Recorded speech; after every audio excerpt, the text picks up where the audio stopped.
At times, the work was 20 hours a day, 7 days a week. There were several tunnels being dug at the same time, with no off-season.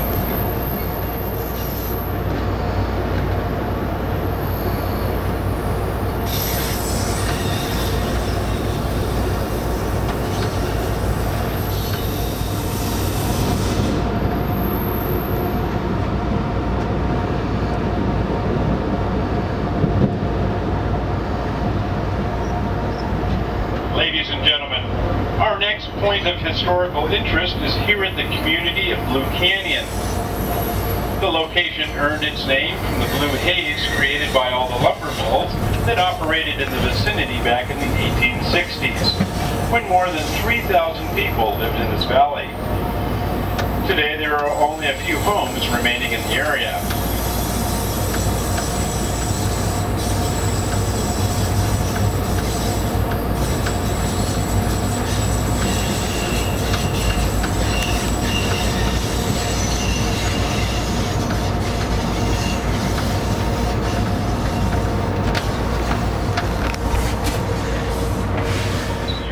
Mountain range. Our elevation now is approximately 4,700 feet above sea level, and we are now about to approach the steepest portion of the climb over the Sierra Range with a grade of 2.42%. This means the track is rising 2.4 feet for every 100 feet forward.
Ladies and gentlemen, on your left and below is a lake formed by glaciers during the last ice age. Today we know it as Donner Lake. The Stevens-Townsend-Murphy Party of 1844-1845 was the first immigrant party to use this route over the Sierra Nevada, considered by most the most difficult crossing of the range.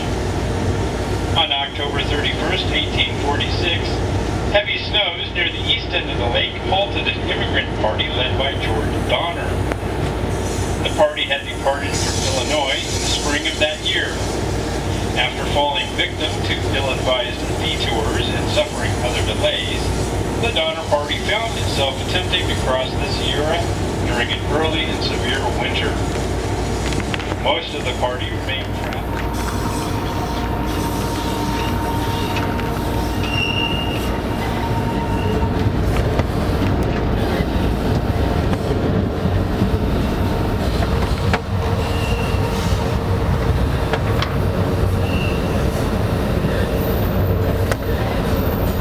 We have exited the tunnel now, and if you look across the valley to your left and way down below, you'll see the tracks will be on in just a few minutes.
incredible 45 degrees below zero. The cold temperatures in this region actually helped spawn some early commerce. Back in 1868, the Boca Ice and Milk Company discovered that winter temperatures were so low they could harvest ice right from 7 to 5. In its heyday, the brewery produced about 30,000 barrels of beer a year. Boca beer was even featured at the World's Fair in Paris in the 1880s. Sad to say, the brewery burned to the ground in January 1893, never to be rebuilt.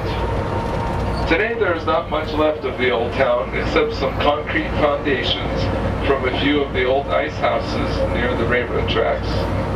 However, in 1896, the U.S. Forest Service opened an interpretive trail through what was the town of Boca. The trail leads to an old cemetery where some of Boca's long forgotten